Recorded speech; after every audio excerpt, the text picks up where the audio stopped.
ប្រជាពលរដ្ឋខ្មែរជាម្ចាស់ជោគវាសនាជាតិដែលបានចែងនៅក្នុងវិទ្យាខណ្ឌទី2មាត្រាទី51នៃរដ្ឋធម្មនុញ្ញពុកម៉ែបងប្អូនសាធារណជនសូមគោរពជំរាបសួរក៏សូមក្រាបថ្វាយបង្គំព្រះសង្ឃគ្រប់ព្រះអង្គផងដែរថ្ងៃនេះយើងមកនាំគ្នាដឹងតាមរយៈការផ្សព្វផ្សាយរបស់ខ្ញុំនៅអត្ថន័យដ៏ទូលំទូលាយសម្រាប់តែពាក្យមួយឃ្លាដែលបានចែងថាប្រជាពលរដ្ឋខ្មែរជាម្ចាស់ជោគវាសនាប្រទេសជាតិពាក្យនេះចែងមកបានអនុវត្តបានត្រឹមតែទើបតែមានការអនុម័តនៅរដ្ឋធម្មនុញ្ញនៃប្រជាណាចក្រកម្ពុជាបង្កើតក្នុងឆ្នាំ1993ដែលចាប់ផ្ដើមពីកិច្ចព្រមព្រៀងសន្តិភាពទីក្រុងប៉ារីសឆ្នាំ1991សំខាន់ណាស់មានន័យណាស់ក្តោបអត្ថប្រយោជន៍សុខទុក្ខសុខមាលភាពពលរដ្ឋប្រជាជនខ្មែរទាំងមូលមួយវិទ្យាខណ្ឌនេះត្រូវតែដឹងត្រូវតែស្គាល់ទាំងអស់គ្នាបើសិនជាពួកយើងស្រឡាញ់លទ្ធិប្រជាធិបតេយ្យពុកម៉ែបងប្អូនវិទ្យាខណ្ឌដែលចែងថាប្រជាពលរដ្ឋខ្មែរជាម្ចាស់ជោគវាសនាប្រទេសជាតិកាលពីមុនឆ្នាំ1991មុនកិច្ចព្រមព្រៀងសន្តិភាពទីក្រុងប៉ារីសកម្ពុជាមិនមានរបបប្រជាធិបតេយ្យសេរីពហុបកពេលនោះជោគវាសនាប្រទេសជាតិមិនមែនសម្រាប់ការសម្រេចចិត្តរបស់ប្រជាពលរដ្ឋទេប្រជាពលរដ្ឋគ្រាន់តែជាកម្លាំងធ្វើតាមការសម្រេចចិត្តរបស់អ្នកដឹកនាំតែប៉ុណ្ណោះដោយមូលហេតុនេះដូនតាយើងបុព្វបុរសយើងសាច់ញាតិយើងក៏បានរងគ្រោះក៏បានពលីញើសឈាមឆ្អឹងគោជាភ្នំសាច់ឈាមជីវិតដើម្បីការពារប្រទេសជាតិទោះបីជាត្រូវពលីនៅក្នុងក្បួនមួយដែរពលរដ្ឋប្រជាជនកម្ពុជាមិនមានសិទ្ធិអំណាចដឹកនាំគ្រប់គ្រងប្រទេសក៏ដោយខ្ញុំចង់បង្ហាញពីភ័ព្វព្រេងវាសនាក្រោយឆ្នាំ1991ដែលខ្មែរធ្លាប់តែស្ថិតនៅក្រោមរបបអាណានិគមនិយមរបបសក្តិភូមិរបបកុម្មុយនីសរបបអាយ៉ងរបបផ្ដាច់ការបែរជាមានភ័ព្វវាសនាមករស់នៅមកដើរតាមលទ្ធិប្រជាធិបតេយ្យដែលពលរដ្ឋខ្មែរគ្រប់រូបមានសិទ្ធិមានអំណាចជាម្ចាស់ជោគវាសនាប្រទេសជាតិសំណួរសួរថាតើប្រជាពលរដ្ឋខ្មែរជាម្ចាស់ជោគវាសនាប្រទេសជាតិពលរដ្ឋខ្មែរជាអ្នកសម្រេចឬលទ្ធផលនៃការគ្រប់គ្រងប្រទេសជាតិមានដោយរបៀបណាជាការសិក្សាស្វែងយល់របស់ខ្ញុំពលរដ្ឋខ្មែរគ្រប់រូបដើម្បីคลายខ្លួនទៅជាម្ចាស់ប្រទេសម្ចាស់ជោគវាសនាពិតប្រាកដដំបូងត្រូវស្គាល់សិនថាអ្វីទៅពាក្យថាជាតិពាក្យថាប្រទេសជាតិដែលយើងត្រូវតែដឹកនាំត្រូវតែគ្រប់គ្រងនោះគឺសំដៅទៅលើបូរណភាពទឹកដីអធិបតេយ្យប្រជាជននយោបាយសេដ្ឋកិច្ចសង្គមនិងវប្បធម៌ទាំងនេះទាំង7ចំណុចនេះជាជាតិដែលពួកយើងត្រូវតែខ្វល់ខ្វាយត្រូវតែគ្រប់គ្រងត្រូវតែស្គាល់ហើយបន្តចែករំលែកផ្ដល់ទៅពលរដ្ឋយើងដទៃទៀតដែលគាត់មិនទាន់បានស្គាល់ចាប់ពីឆ្នាំ1993យើងចាប់ផ្ដើមអនុវត្តនៅគោលការណ៍លទ្ធិប្រជាធិបតេយ្យហើយ ដោយរូបភាពយើងមានរដ្ឋធម្មនុញ្ញប្រជាធិបតេយ្យនៅក្នុងសង្គមប្រជាធិបតេយ្យចាប់ផ្ដើមចាំបាច់ត្រូវតែមានធម្មនុញ្ញប្រជាធិបតេយ្យបាទបើធម្មនុញ្ញអត់ប្រជាធិបតេយ្យអត់សិទ្ធិមនុស្សផងមិនគេហៅថាប្រទេសប្រជាធិបតេយ្យចងចាំបើនៅវង្វេងនៅមិនទាន់ច្បាស់ចាប់ផ្ដើមដឹងពីពេលមួយទៀតចំណុចដែលសំខាន់ដើម្បីឲ្យប្រទេសមួយដែលមានធម្មនុញ្ញប្រជាធិបតេយ្យហើយអនុវត្តតាមក្បួនប្រជាធិបតេយ្យបានពលរដ្ឋត្រូវតែជាអ្នកបង្កើតអ្នកដឹកនាំស្គាល់ឲ្យច្បាស់នៅ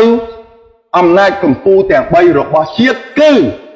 អំណាចនីតិបញ្ញត្តិអំណាចនីតិប្រណិប័តនិងអំណាចតុលាការដែលកើតចេញពីការជ្រើសរើសនិងសម្រេចចិត្តរបស់ពួកយើងដែលជាពលរដ្ឋម្នាក់ៗតាមរយៈការបោះឆ្នោតដោយសកលនិងអសកលដោយសេរីនិងយុត្តិធម៌គ្រប់អាណត្តិបើសិនជាពួកយើងជាប្រជាពលរដ្ឋអាយុចាប់ពី18ឡើងទៅមានសិទ្ធិចូលឈ្មោះឲ្យគេបោះឆ្នោតឲ្យនៅអាយុចាប់ពី25ចូលរួមបោះឆ្នោតចាប់ពីអាយុ18ឆ្នាំជ្រើសរើសមេដឹកនាំខុសជ្រើសរើសគណៈបកនយោបាយដឹកនាំប្រទេសខុសយើងនឹងរងគ្រោះរងទុក្ខចាប់ពី1អាណត្តិឡើងទៅមិនបានខ្ញុំនិយាយថាចាប់ពី1អាណត្តិឡើងទៅ1អាណត្តិ5ឆ្នាំសម្រាប់ការបោះឆ្នោតជាសកលមិនមែនរងគ្រោះតែ5ឆ្នាំនោះទេប្រសិនបើយើងនឹងរើសខុសនោះវាត្រូវមានលទ្ធផលតទៅមុខទៀតអញ្ចឹងបើសិនជាយើងជ្រើសរើសខុសហើយយើងត្រូវតែត្រឡប់មកការផ្លាស់ប្ដូរមកវិញតាមរយៈការតស៊ូណាជ្រើសរើសយកថ្នាក់ដឹកនាំគណៈបកនយោបាយណាដែលមានលទ្ធភាពមានសមត្ថភាពអធិពលក្នុងការដល់នៅសិទ្ធិមនុស្សនិងប្រជាធិបតេយ្យស្របតាមរដ្ឋធម្មនុញ្ញនៃព្រះរាជាណាចក្រកម្ពុជាឲ្យមកយើងវិញសាធារណជនដើម្បីទទួលបាននូវអំណាចកម្ពុជាទាំង3ឯករាជ្យមានតលយៈភាពអំណាចដាច់ពីគ្នាពួកយើងត្រូវតែធ្វើខ្លួនជាប្រជាពលរដ្ឋដែលចូលរួមយ៉ាងសកម្មក្នុងជីវភាពនយោបាយសេដ្ឋកិច្ចសង្គមនិងវប្បធម៌តាមរយៈធ្វើខ្លួនឲ្យជាពលរដ្ឋឯកតនាមពលរដ្ឋនីតិរដ្ឋពលរដ្ឋម្ចាស់ភាពម្ចាស់ជីវភាពនិងពលរដ្ឋសកម្មបន្ទាប់ពីសង្គមប្រជាធិបតេយ្យមួយដែលមានរដ្ឋធម្មនុញ្ញប្រជាធិបតេយ្យមានអំណាចកម្ពុជាទាំង3បាទដាច់ដោយឡែកពីគ្នាមានតលយៈភាពมันមានការរំលោភអំណាចហើយកត្តាដែលសំខាន់ចាប់ផ្ដើមតម្រូវឲ្យសង្គមប្រជាធិបតេយ្យនោះត្រូវតែមានគឺពលរដ្ឋម្ចាស់ប្រទេសនេះបើចង់ក្លាយជាម្ចាស់ជោគវាសនាប្រទេសជាតិត្រូវតែមានកាតព្វកិច្ចធ្វើជាពលរដ្ឋដែលដឹងអ្វីទៅជាពលរដ្ឋឯកតនាមដែលខ្ញុំបានបញ្ជាក់មុននេះត្រូវស្គាល់អង្គទាំង5នៃការបោះឆ្នោតមានដូចជាគណៈកម្មការជាតិរៀបចំការបោះឆ្នោតបាទអ្នកអង្កេតការបាទជាតិនិងអន្តរជាតិសង្គមស៊ីវិលអ្នកសារព័ត៌មានអាជ្ញាធរសមត្ថកិច្ចនិងឧត្តមក្រុមប្រឹក្សាធម្មនុញ្ញដែលជាអ្នកដោះស្រាយនៅវិវាទនានាដែលបានកើតឡើងនៅក្នុងអំឡុងពេលនៃការបោះឆ្នោតរាប់មិនដឹងរាល់បញ្ហារាល់ដំណោះស្រាយជាករណីកិច្ចរបស់ពួកគាត់លើពីនោះយើងត្រូវស្គាល់ត្រូវដឹងពីអ្នកនយោបាយគណៈបកនយោបាយដែលចូលរួមក្នុងការប្រកួតប្រជែងបោះឆ្នោតគ្រប់រូបភាពសកលអសកលឃុំសង្កាត់ក្រុមប្រឹក្សាក្រុងស្រុកខណ្ឌរាជធានីខេត្ត តំណាងរាជរដ្ឋសភានិងព្រឹទ្ធសភាយើងត្រូវតែស្គាល់ពួកគាត់ប្រយ័ត្នតាធ្វើជាពលរដ្ឋម្ចាស់ប្រទេសម្ចាស់អំណាចម្ចាស់ជោគវាសនាប្រទេសជាតិតែបែរជាអត់ដឹងថាថ្នាក់ដឹកនាំណាតំណាងរាជមួយណាមុខយ៉ាងម៉េចកិច្ចការងារអ្វីជំនាញអ្វីបាទបំរើពួកយើងតាមរបៀបណាសូម្បីតែការិយាល័យរបស់តំណាងរាជរបស់យើងក៏យើងអត់ស្គាល់នេះហើយគឺជាផលវិបាកជាទុក្ខជាផលវេទនារបស់ពួកយើងដែលជាម្ចាស់ប្រទេសដែលយើងមិនអាចប្រើអំណាចរបស់ខ្លួនក្នុងការដឹកនាំប្រទេសក្នុងការសម្រេចជោគវាសនាប្រទេសជាតិយើងត្រូវតែស្គាល់ពីច្បាប់ស្គាល់ពីអំណាចទាំង5ក្រៅពីអំណាចកម្ពុជាទាំង3គឺមានអំណាចសារព័ត៌មាននិងអំណាចប្រជាពលរដ្ឋយើងត្រូវតែមានមុខរបរ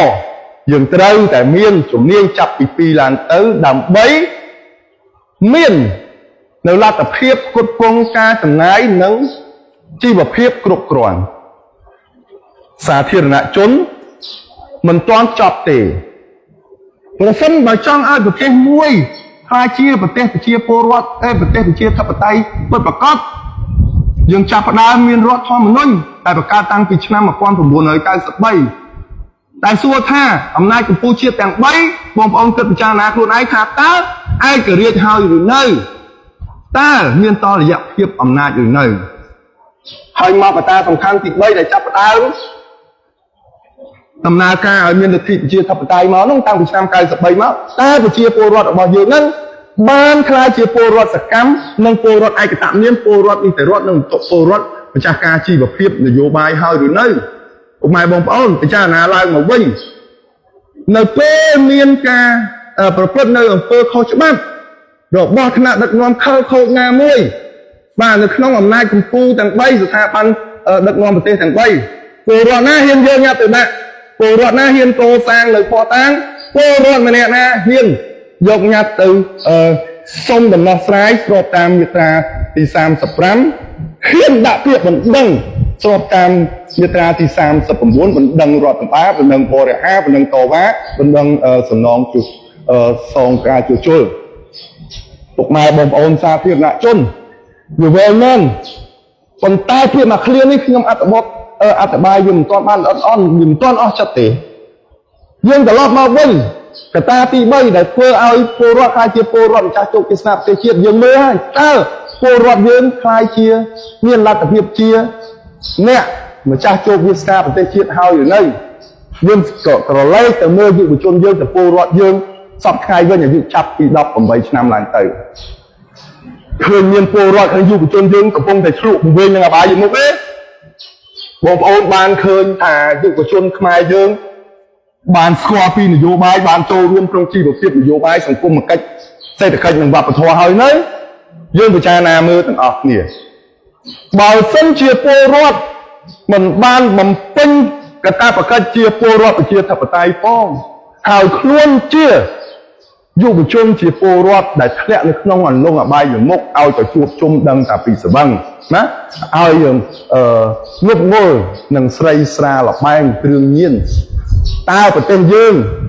ខ្លាយទៅជាប្រទេសប្រជាធិបតេយ្យដោយរបៀបណាពាក្យថាប្រជាធិបតេយ្យពេញលេញប្រជាពាក់កណ្ដាលប្រជាធិបតេយ្យនឹងប្រជាធិបតេយ្យខ្លាយតើកម្ពុជាយើងផុតនៅស្ថានភាពមួយដែរអ្វីដែលបកស្រាយអ្វីដែលបញ្យល់វាស្របទៅតាមចំណេះដឹងឈរនៅលើគោលការណ៍ច្បាប់និងសិទ្ធិមនុស្សអញ្ចឹងសាធារណជនពុកម៉ែបងប្អូនទាំងអស់បើសិនតែនៅមានមន្ទិលចង់ឲ្យខ្ញុំបកស្រាយបន្តទៀតនៅវិជ្ជាខណ្ឌទី2គ្រាន់តែចែងថាបាទប្រជាពលរដ្ឋខ្មែរជាម្ចាស់ជោគវាសនាប្រទេសជាតិនេះរបៀបម៉េចអ្វីទៅដែលហៅថាម្ចាស់ជោគវាសនាប្រទេសជាតិសូមខមមិនមកឲ្យយោបល់មកខ្ញុំនឹងក៏ចង់បកស្រាយឲ្យវែងជាងនឹងដែរ15នាទីហើយមិនទាន់អស់មកត្រឹមតែបានពាក់កណ្ដាលទេ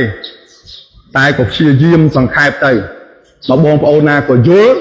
ក៏អាចទទួលបានបងប្អូនណាមិនយល់ក៏មិនអាចទទួលបានក៏អាចខ្ញុំធ្វើការផ្សព្វផ្សាយពន្យល់ណែនាំបន្តទៀតពុកម៉ែបងប្អូនណាយកចិត្តទុកដាក់ឡើងកុំស្រែកតែពាក្យថាស្រឡាញ់ប្រជាធិបតេយ្យស្រឡាញ់សិទ្ធិមនុស្សតែខ្លួនអត់ធ្វើអីសោះ អត់បានទេយើងជាម្ចាស់ជោគវាសនាប្រទេសជាតិសង្គមប្រជាធិបតេយ្យមួយនេះមានប្រជាធិបតេយ្យឬក៏អត់ដោយសារយើងបាទបើពួកយើងមិនហ៊ានប្រើសិទ្ធិស្របច្បាប់មិនស្គាល់ពីច្បាប់មិនដឹងក្បួនដើរមិនដឹងពីអំណាចកម្ពុជាជាតិទាំង3តើគាត់ធ្វើមិនខុសតើគាត់ធ្វើមិនត្រូវធ្វើមិនទៅប្រជាពលរដ្ឋសង្គមប្រជាធិបតេយ្យមួយនេះអាចដើរតាមធម្មនុញ្ញប្រជាធិបតេយ្យបាននៅបងប្អូនហើយដឹងខ្លួនឯងកុំចោទប្រកាន់កុំវាយតម្លៃតែអំណាចកម្ពុជាទាំង3ត្រូវគិតត្រូវមើលត្រូវវិភាគត្រូវពិចារណាមកខ្លួនឯងជាមុនសិនតើបានធ្វើនៅមិនមែនគ្រាន់តែគេថាពលរដ្ឋដែលឆ្លាតកុំឲ្យខ្វល់ពីនយោបាយគេទៅគម្រាមកំហែងគេទៅសម្លុតបាទគេទៅបង្ខិតបង្ខំដាក់សម្ពាធទៅកាយនឹងចិត្តណាមួយដែលសុទ្ធសឹងតែជាអំពើខុសច្បាប់នោះយើងខ្លាចយើងលែងហ៊ានស្គាល់នៅកតាបកិច្ចគុណនីតិទៅហើយស្រែកទាមទារឲ្យតែប្រទេសនេះមានប្រជាធិបតេយ្យសួរថាតើវាកើតឡើងមកបានតាមរបៀបណាយើងកុំសង្ឃឹមទៅលើបុគ្គលណាមួយកុំសង្ឃឹមទៅលើបកនយោបាយណាមួយអ្នកដឹកនាំណាមួយប្រទេសណាមួយអត់បានទេយើងសំណាងយើងមានធម្មនុញ្ញប្រជាធិបតេយ្យហើយយើងធ្វើទៅតាមក្បួនហ្នឹងមកបាទធម្មនុញ្ញអនុញ្ញាតឲ្យពលរដ្ឋខ្មែរគ្រប់រូបហ្នឹងមានសិទ្ធិគ្រប់គ្រាន់បាទតាំងពីសិទ្ធិធ្វើកតកម្មធ្វើបាតកម្មដោយសន្តិវិធីសិទ្ធិប្តឹងមាត្រា39សិទ្ធិជំនឿសាសនាសិទ្ធិបង្កើនជីវភាពបាទសិទ្ធិបង្កើតទីផ្សារសេរីជាពិសេសមាត្រាទី51នេះសិទ្ធិដែលទទួលបាននៅការអនុវត្តរបបដឹកនាំប្រទេសតាមបែបប្រជាធិបតេយ្យសេរីភូប៉ាគឺគ្រប់គ្រាន់តែម្ដងសាធារណជនកុំសម្លឹងឃើញនៅអន្តរជាតិដែលជាប្រទេសសេរីហ្នឹងគិតថាគេសំណាងយើងសំណាងជាងគេទៀតយើងមានធម្មនុញ្ញល្អណាស់តែគ្រាន់តែថាមកពីពលរដ្ឋយើងនឹងដឹកនាំខលខូចមួយចំនួនមិនព្រមអនុវត្តតាមគោលការណ៍លទ្ធិប្រជាធិបតេយ្យមិនអនុញ្ញាតឲ្យឬក៏មានភាពមិនប្រក្រតីនៅតរយៈភាពអំណាចកម្ពុជាទាំង3បើសិនបើពួកយើងសាធារណជនយើងដឹងពីច្បាប់ធម្មនុញ្ញប្រជាធិបតេយ្យសិទ្ធិមនុស្សប្រជាធិបតេយ្យយើងបណ្ដោះបណ្ដាពង្រឹងខ្លួនឯងចូលរួមក្នុងជីវភាពនយោបាយសេដ្ឋកិច្ចសង្គមនិងវប្បធម៌របស់ប្រទេសជាតិកូរ៉េខាងត្បូងមិនមែនជាដៃគូប្រកួតប្រជែងនយោបាយសេដ្ឋកិច្ចសង្គមនិងវប្បធម៌របស់ជាតិទេខ្ញុំសូមបញ្ជាក់ប៉ុណ្ណេះមិនមែនជាការប្រៀបធៀបប៉ុន្តែជាការលើកទឹកចិត្ត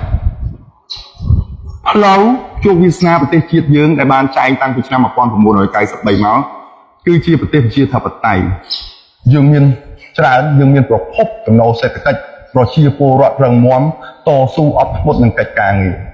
រឿងអីធ្លាប់មានអរិយធម៌មានកេរដំណែលបន្សល់ទុកពីដូនតាប្រភពធនធានធម្មជាតិស្ទឹងបឹងអូភ្នំឬក៏ចង់ឲ្យមានហិរញ្ញភាពនៃទ្រព្យសម្បត្តិធនធានធម្មជាតិកេរមរតកដូនតាក្នុងរូបចិត្តមិនប្រក្រតីណាមួយបន្តទៀតសូមពិចារណាភ្ញាក់រលឹកហើយចូលរួមបម្រើសង្គមជាតិក្នុងរូបភាពនយោបាយសេដ្ឋកិច្ចសង្គមនិងវប្បធម៌បាទសូមជម្រាបលាជួបគ្នានៅវីដេអូក្រោយ